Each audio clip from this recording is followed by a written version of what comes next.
যোৱাকালি বিহাৰৰ নিৰ্বাচনৰ ফলাফল ওলাল। আমি মুঠেই সন্তুষ্ট নহয়। নিৰ্বাচন আয়োগে পক্ষপাতিত্বমূলক ভূমিকা লৈছে।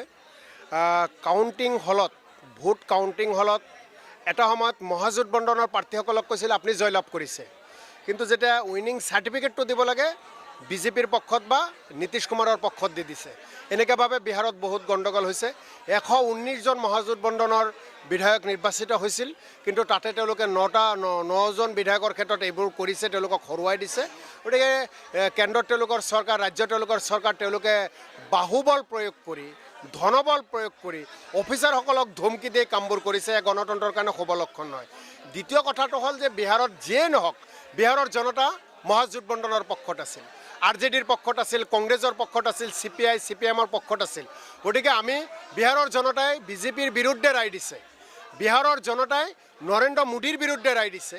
চৰকাৰ তেওঁলোকে কৰিছে ছল চাতুৰি, ইয়াৰ পৰিণাম ভুগিব লাগিব। ইয়াৰ কাৰণে আইনগত ব্যৱস্থাও লোৱা হ'ব। আমি আগন্তুক দিনত বিহাৰৰ নিৰ্বাচনে অসমত যথেষ্ট ভাল প্ৰভাৱ পেলাইছে। অসমত বিজেপিয়ে যিমান লম্ফজম্প কৰি আছে, আগন্তুক দিনত বিহাৰৰ এই নিৰ্বাচনৰ পৰা আমি দুগুণ উৎসাহেৰে কাম কৰিম, দুগুণ শক্তিৰে কাম কৰিম, যাতে অসমৰ পৰা বিজেপিক ধূলিসাৎ কৰিব পাৰোঁ। বিজেপি নেতৃত্বাধীন চৰকাৰে অসমত নিবনুৱা সমস্যা সমাধানৰ কথা কৈছে, কিন্তু এতিয়া অসমত এটা সস্তীয়া বস্তু পোৱা গৈছে, নিবনুৱা সমস্যা। এই সমস্যাক কংগ্ৰেছ দলে কেনেদৰে আঁকোৱালি ল'ব? আপোনালোকক ইতিমধ্যে কৈছোঁৱে, 2016 চনত বিজেপিয়ে কৈছিল 23 লাখ নিবনুৱা যুৱক যুৱতীসকলক চাকৰি দিব। 2016 চনত 23 লাখ নিবনুৱা যুৱক যুৱতীক চাকৰি দিব। তেওঁলোকৰ একেবাৰে ইস্তাহাৰত আৰু বিভিন্ন সভাই সমিতিয়ে চিঞৰি চিঞৰি কৈছিল বিজেপিৰ নেতাসকলে।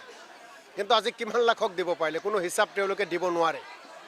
আজি বিজেপিয়ে কেৱল নিবনুৱা যুৱক যুৱতী কোনো এটা কামেই উল্লেখযোগ্য কাম কৰি মানুহৰ মন জয় কৰিব পৰা নাই। আমি আগন্তুক দিনত আমাৰ এজেণ্ডা হ'ব কামৰ এজেণ্ডা, মানুহখিনিৰ মন জয় কৰাৰ এজেণ্ডা। আমাৰ সভাপতি ৰিপুণ বৰা ডাঙৰীয়াই ইতিমধ্যে কৈছে, আমাৰ চৰকাৰ গঠন হ'লে ঘৰে ঘৰে এটাকৈ হ'লেও চাকৰি দিব বিভিন্ন পৰ্যায়ত। আমাৰ চৰকাৰ গঠন হ'লে প্ৰত্যেক জিলাসমূহত আমি ইণ্ডাষ্ট্ৰিয়েল পৰিৱেশ এটা গঢ়াৰ কাৰণে আমি চেষ্টা চলাম। আমাৰ চৰকাৰ গঠন হ'লে আগন্তুক দিনত কৃষকসকলেও তেওঁলোকে ভালকৈ উপাৰ্জন কৰি খাব পাৰিব, মহিলাসকলেও আত্মনিৰ্ভৰশীল হ'ব পাৰিব, নিবনুৱা যুৱক যুৱতীসকলেও কৰ্মসংস্থান পাব। মুঠতে অসমলৈ শান্তি আহিব, অসমলৈ প্ৰগতি আহিব। আৰু তৰুণ গগৈ ডাঙৰীয়াই 15 বছৰে যিখিনি কাম কৰি আগুৱাই থৈ গৈছিল অসমখনত, তাৰ পৰাই আমি অসমখনত একেবাৰে উচ্চতাৰ শিখৰলৈ আগুৱাই লৈ যাম। বিহাৰৰ নিৰ্বাচনে অসমত এটাই প্ৰভাৱ পেলাব, বিজেপিয়ে সুখী হৈ তেওঁলোকে আত্মসন্তুষ্টি ল'বি ঘৰত বহি থাকিব। কংগ্ৰেছ দলে আমি কৈছোঁ আমি পৰাজয় হোৱা নাই, আমাৰ লগত অন্যায় হৈছে। আমি অসমত এনেকৈভাৱে আমি নিৰ্বাচন খেলিম, এনেকুৱাভাৱে আমি দলক শক্তিশালী কৰিম, 126ৰ যাতে 80-85টা এখন আমি আনিব পাৰোঁ, যাতে 2 নম্বৰী কৰিও আমাক হৰাব নোৱাৰে।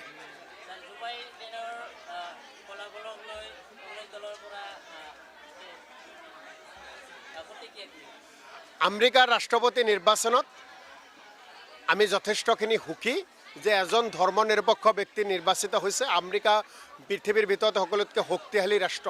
সেই শক্তিশালী ৰাষ্ট্ৰৰ নায়কজন যেতিয়া বেয়া থাকে, শক্তিশালী ৰাষ্ট্ৰৰ নায়কজনে যেতিয়া ধৰ্মৰ নামত জাতিৰ নামত শাসন কৰে, তেতিয়া গোটেই বিশ্বতে প্ৰভাৱ পেলায়। গতিকে এই বাইডেন ডাঙৰীয়া ধৰ্ম নিৰপেক্ষতাৰ প্ৰতীক। তেওঁ ভাৰতবৰ্ষত আগতেও আহিছে। গতিকে ভাৰতবৰ্ষত শান্তি সম্পত্তি কৰিব পাৰিম। এই ভাৰতবৰ্ষত যিসকলে মন্দিৰ মছজিদৰ নামত কাজিয়া লগাব বিচাৰে, অন্ততঃ বাইডেনে তাত চকু ৰাখিব।